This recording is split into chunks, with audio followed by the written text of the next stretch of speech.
अब्बा जे गए वापस आ सकते होंगे ना, मैं तो कहना सी कि मैनू मार दे। मैं अर्शा ते जाके अपनी अस्सलाम वालेकुम, मैं तारक सानी ते तुसीं वेख रहे मेरे यूट्यूब चैनल रैबर इंटरटेनमेंट प्लस।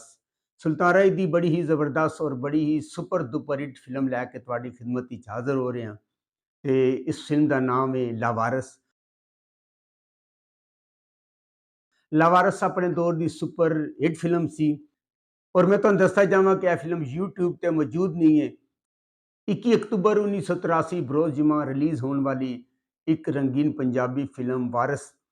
इस फिल्म के अदाकार सुल्तान राय, ना प्यार दिता ही जे धरती अंजुमन, मेरी राह रोक के क्यों खलोगे? तेरे लिए मुस्तफ़ा कुरैशी, ऐसा दुश्मन नहीं यार बने। इकबाल हसन, अदीब, बकरे ते फुल तैयार हो गए ने। अलियास कश्मीरी, एक रास्ता बना था ते पूरी दुनिया ने रिश्ता जोड़ लेता। बहार, मैं सोच लिया करो, कदी कदी माफिया ने रंगीला, हाँ मैं निजाम जमुरद, ज़ाहिर शाह, हर दी बदनामी दा बदला सा जरूर लेने।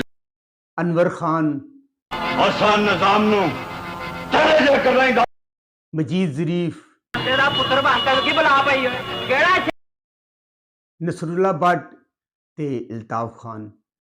ओए साडी मर्जी दे बगैर बंदा क्यों नहीं सकता। हदायत इल्ताफ हुसैन, एदे ते पैसा खर्च किया है एम सदीक ने। इस फिल्म की कहानी लिखी है बशीर नियाज ने ते एदा म्यूजिक दिता है वजाहत अत्रे ने। गुलकारा नूर जहान, शायर ख्वाजा परवेज़ ते कैमरामैन परवेज़ खान। फिल्म है इस फिल्म के अंदर इकबाल हसन ने एक लावारस बच्चे नूं पालिया होंदा है और लावारस का जिहड़ा टाइटल रोल है अदाकार सुल्तान राय ने अदा किया है। इकबाल हसन ते चौधरी जाबर जिहड़ा होंदा है एक जालिम शख्स होंदा है और इकबाल हसन उहदे कोल मुलाजमत करदा है और जदों चौधरी जाबर दे करतूत वेखदा है ते ओहदी नौकरी छड्ड के आ जांदा है। चौधरी जाबर ने इस चीज़ का बहुत गुस्सा होंदा है। तू पापा नहीं आएगा वार्ता लावारसा।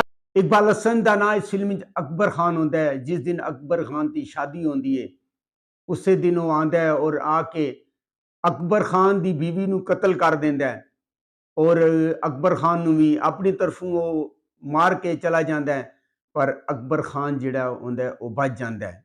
अकबर खान जदों ठीक होता है तो इंतकाम लैण जाता है और इंतकाम जदों लैण वो पहुंचता है तो उस तो पहले चूंकि जाबर खान एक घटिया किस्म का शख्स होंदा है, औरतां दी इज्जत नाल खेडदा है ते पिंड दे दो नौजवान उन्होंने कतल करके उहदे घर नूं अग ला के जा चुके होंदे ने। बहार ने इस फिल्म के अंदर जाबर खान की बीवी का किरदार अदा किया है और जाबर खान का किरदार अदाकार इल्ताफ खान ने अदा किया है। इन्हां दा मुख्तसर जा काम है और उन्हां दा एक बच्चा जिहड़ा होंदा है वो बच जाता है, जिहड़ा एक लावारस बच्चा होंदा है। इकबाल हसन जांदा है और इंतकाम दी उहदे अंदर अग होंदी है, वो जांदा है और उस बच्चे नूं मारन दी कोशिश करदा है पर ओहदे जिहड़ा बच्चा होंदा है ओहदे पैर फड़ लैंदा है। हालांकि बहुत छोटा जिहा मासूम बच्चा होंदा ओहदे पैर फड़ लैंदा है। इकबाल हसन नूं तरस आ जाता है और आके उन्होंने अपने घर रख लैंदा, उन्होंने पालदा पोसदा है ताकि वड्डा होके उहदे कोल इंतकाम लै सके। उसका नाम हीरा होंदा है और हीरे का किरदार अदाकार सुल्तान राय ने अदा किया है। हीरा जिहड़ा होंदा है वो अपने प्यो दे नाल बहुत प्यार करदा है। अंजुमन ने इस फिल्म के अंदर किरदार अदा किया है जिहड़ी कि हस्बे मामूल, तुहानूं पता है कि उहदा कोई खास काम नहीं है और इस तरह नन्ना जिहड़ा होंदा है, नन्ने ने भी उहदा नाम शेर मोहम्मद होंदा है और उन्हें अंजुमन दे वीर का किरदार अदा किया है। अंजुमन जिहड़ी होंदी है सुल्तान राय दे नाल प्यार करदी है। मुस्तफा कुरैशी ने इस फिल्म के अंदर निजाम का किरदार अदा किया है जिहड़ा एक पिंड का जागीरदार और अमन पसंद और एक ताकतवर शख्स होंदा है और वो लोगों के जिहड़े मसले मसाइल हल करता है और पिंड विच वो एक दलेर और बहादुर शख्स के तौर पर जानिया जाता है। अलियास कश्मीरी ने इस फिल्म के अंदर अशमत का किरदार अदा किया है।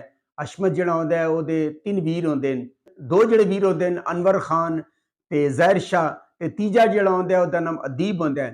ਅਦੀਬ ਦਾ ਨਾਮ ਇਸ ਫਿਲਮ ਵਿੱਚ ਨਿਜ਼ਾਮ ਹੁੰਦਾ ਹੈ ਔਰ ਅਦੀਬ ਨੇ ਇਸ ਫਿਲਮ ਦੇ ਅੰਦਰ ਇੱਕ ਲੰਗੜੇ ਦਾ ਕਿਰਦਾਰ ਅਦਾ ਕੀਤਾ ਹੈ। ਇਹ ਉਹ ਕਿਰਦਾਰ ਹੈ ਜਿਹੜਾ ਕਿ ਹੀਰ ਰਾਂਝੇ ਦੇ ਅੰਦਰ ਕੈਦੋ ਨੇ ਕੀਤਾ ਸੀ ਔਰ ਕੈਦੋ ਵੀ ਕਾਈਆਂ ਸ਼ਖਸ ਹੁੰਦਾ ਹੈ। ਇਸ ਤਰ੍ਹਾਂ ਜਿਹੜਾ ਹੁੰਦਾ ਹੈ ਉਹ ਅਦੀਬ ਉਹ ਵੀ ਚਲਾਕ ਸ਼ਖਸ ਹੁੰਦਾ ਹੈ ਔਰ ਹਰ ਤਰ੍ਹਾਂ ਦੇ ਮਸ਼ਵਰੇ ਜਿਹੜਾ ਉਹ ਆਪਣੇ ਭਰਾ ਨੂੰ ਦਿੰਦਾ ਹੈ। ਨਿਜ਼ਾਮ ਜਿਹੜਾ ਹੁੰਦਾ ਉਹ ਬਹਾਦਰ ਸ਼ਖਸ ਹੁੰਦਾ ਹੈ ਔਰ ਦਲੇਰ ਸ਼ਖਸ ਹੁੰਦਾ ਹੈ।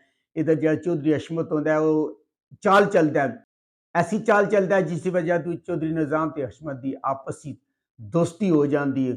ਉਹ ਚਾਲ ਇਹ ਹੁੰਦੀ ਹੈ ਕਿ ਉਹ ਨਿਜ਼ਾਮ ਦੇ ਪਿੰਡ ਦੀਆਂ 2 ਕੁੜੀਆਂ ਚੁਕਵਾ ਦਿੰਦਾ ਹੈ ਔਰ ਆਪਣੇ ਬੰਦੇ ਭੇਜਦਾ ਔਰ ਚੁੱਕ ਕੇ ਜਦੋਂ ਆਪਣੇ ਪਿੰਡ ਲੈ ਕੇ ਆ ਜਾਂਦੇ ਨੇ ਤੇ ਨਿਜ਼ਾਮ ਨੂੰ ਪਤਾ ਚੱਲਦਾ, ਨਿਜ਼ਾਮ ਆਉਂਦਾ ਹੈ ਔਰ ਨਿਜ਼ਾਮ ਆ ਕੇ ਚੌਧਰੀ ਹਸ਼ਮਤ ਨੂੰ ਸ਼ਿਕਾਇਤ ਕਰਦਾ ਹੈ ਤੇ ਚੌਧਰੀ ਹਸ਼ਮਤ ਉਸ ਨੂੰ ਵਿਖਾਉਂਦਾ ਕਿ ਜਿਹੜੇ ਬੰਦਿਆਂ ਨੇ ਤੇਰੇ ਪਿੰਡ ਦੀ ਕੁੜੀ ਚੁੱਕੀ ਹੋਈ ਸੀ ਉਹਨਾਂ ਨੂੰ ਉਸ ਨੂੰ ਉਲਟਾ ਲਟਕਾਇਆ ਹੁੰਦਾ ਹੈ। ਇਸ ਤਰ੍ਹਾਂ ਕਰਕੇ ਉਹ ਐਸੀ ਚਾਲ ਚੱਲਦਾ ਹੈ ਔਰ ਇਸ ਚਾਲ ਦੇ ਪਿੱਛੇ ਵੀ ਅਦੀਬ ਦਾ ਹੱਥ ਹੁੰਦਾ ਹੈ ਔਰ ਇਹਨਾਂ ਦੀ ਆਪਸੀ ਦੋਸਤੀ ਹੋ ਜਾਂਦੀ ਹੈ।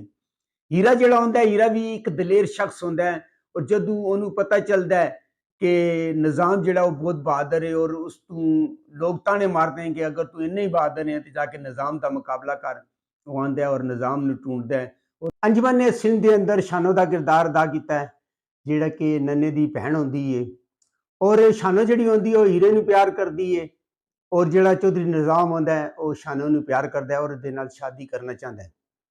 ਜਦੋਂ ਉਹਨੂੰ ਪਤਾ ਚੱਲਦਾ ਹੈ ਕਿ ਸ਼ਾਨੋ ਦਾ ਰਿਸ਼ਤਾ ਹੀਰੇ ਦੇ ਨਾਲ ਹੋ ਗਿਆ ਉਹਨੂੰ ਬਹੁਤ ਸਖਤ ਗੁੱਸਾ ਆਉਂਦਾ ਹੈ ਔਰ ਉਹ ਇਹ ਚਾਹੁੰਦਾ ਹੈ ਕਿ ਕਿਸੇ ਤਰ੍ਹਾਂ ਮੇਰੀ ਸ਼ਾਦੀ ਸ਼ਾਨੋ ਦੇ ਨਾਲ ਹੋ ਜਾਏ। ਨਿਜ਼ਾਮ ਨੂੰ ਜਦੋਂ ਪਤਾ ਚੱਲਦਾ ਹੈ ਕਿ ਇਹਨਾਂ ਦੋਨਾਂ ਦਾ ਰਿਸ਼ਤਾ ਹੋ ਗਿਆ ਉਹਨੂੰ ਸਖਤ ਗੁੱਸਾ ਆਉਂਦਾ ਹੈ। ਇਧਰੋਂ ਜਿਹੜਾ ਹਸ਼ਮਤ ਹੁੰਦਾ ਹੈ ਉਹ ਚਾਲ ਚੱਲਦਾ ਹੈ ਔਰ ਐਸੀ ਚਾਲ ਚੱਲਦਾ ਹੈ ਕਿ ਉਹ ਜਿਹੜਾ ਨਿਜ਼ਾਮ ਹੁੰਦਾ ਹੈ ਉਹ ਸ਼ਾਨੋ ਨੂੰ ਚੁੱਕ ਕੇ ਲੈ ਆਉਂਦਾ ਹੈ। ਇਧਰ ਸ਼ਾਦੀ ਦੀਆਂ ਤਿਆਰੀਆਂ ਸ਼ੁਰੂ ਹੋ ਜਾਂਦੀਆਂ ਨੇ। ਅਕਬਰ ਜਦੋਂ ਤਿਆਰੀ ਨੂੰ ਵੇਖਣ ਜਾਂਦਾ ਔਰ ਅੰਦਰ ਜਦੋਂ ਉਹ ਕਮਰੇ ਦਾਖਲ ਹੁੰਦਾ ਤੇ ਉਹਦੀ ਨਜ਼ਰ ਹੀਰੇ ਦੀ ਸੇਜ ਉੱਤੇ ਪੈਂਦੀ ਹੈ। ਜਦੋਂ ਉਹ ਸੇਜ ਨੂੰ ਵੇਖਦਾ ਤੇ ਉਹਨੂੰ ਆਪਣਾ ਮਾਜ਼ੀ ਯਾਦ ਆ ਜਾਂਦਾ ਹੈ ਔਰ ਉਹਨੂੰ ਸਖਤ ਗੁੱਸਾ ਆਉਂਦਾ ਹੈ। ਇਸ ਗੁੱਸੇ ਦੇ ਦੌਰਾਨ ਉਹ ਹੀਰੇ ਨੂੰ ਕਤਲ ਕਰਨ ਦੀ ਕੋਸ਼ਿਸ਼ ਕਰਦਾ ਹੈ।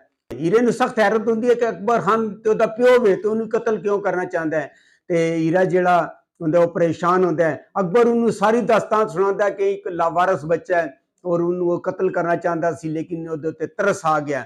ਜਦੋਂ ਜਦੋਂ ਸ਼ਾਨੋ ਨੂੰ ਚੁੱਕ ਕੇ ਲੈ ਜਾਂਦੇ ਨੇ ਹੀਰੇ ਨੂੰ ਪਤਾ ਚੱਲਦਾ ਸ਼ੇਰ ਮੁਹੰਮਦ ਜਿਹੜਾ ਉਹਦੇ ਆ ਕੇ ਦੱਸਦਾ ਕਿ ਦੁਸ਼ਮਣ ਸ਼ਾਨੋ ਨੂੰ ਚੁੱਕ ਕੇ ਲੈ ਗਏ ਨੇ। ਇਸ ਤਰ੍ਹਾਂ ਹੀਰਾ ਜਾਂਦਾ ਔਰ ਜਾ ਕੇ ਉਹਨਾਂ ਦੇ ਨਾਲ ਆਪਸ ਉਹਨਾਂ ਦੀ ਤਲਖ ਕਲਾਮੀ ਹੁੰਦੀ ਹੈ ਔਰ ਇਸ ਤਲਖ ਕਲਾਮੀ ਦੇ ਦੌਰਾਨ ਇਹ ਪਤਾ ਚੱਲਦਾ ਕਿ ਸਾਰੀ ਜਿਹੜੀ ਚਾਲ ਸੀ ਉਹ ਹਸ਼ਮਤ ਦੀ ਸੀ। ਹਸ਼ਮਤ ਦਾ ਕਿਰਦਾਰ ਖੁੱਲ ਕੇ ਸਾਹਮਣੇ ਆ ਜਾਂਦਾ ਹੈ। ਆਪਸ ਵਿੱਚ ਉਹਨਾਂ ਦੀ ਲੜਾਈ ਹੁੰਦੀ ਔਰ ਇਸ ਲੜਾਈ ਦੇ ਦੌਰਾਨ ਚੌਧਰੀ ਨਿਜ਼ਾਮ ਹੈ ਉਹ ਮਾਰਿਆ ਜਾਂਦਾ ਹੈ ਔਰ ਹੀਰੇ ਨੂੰ ਬਚਾਉਂਦੇ ਹੋਇਆ ਜਿਹੜਾ ਅਕਬਰ ਖਾਨ ਹੈ ਉਹ ਵੀ ਮਾਰਿਆ ਜਾਂਦਾ ਹੈ। ਇਹ ਫਿਲਮ YouTube ਤੇ ਮੌਜੂਦ ਨਹੀਂ ਹੈ।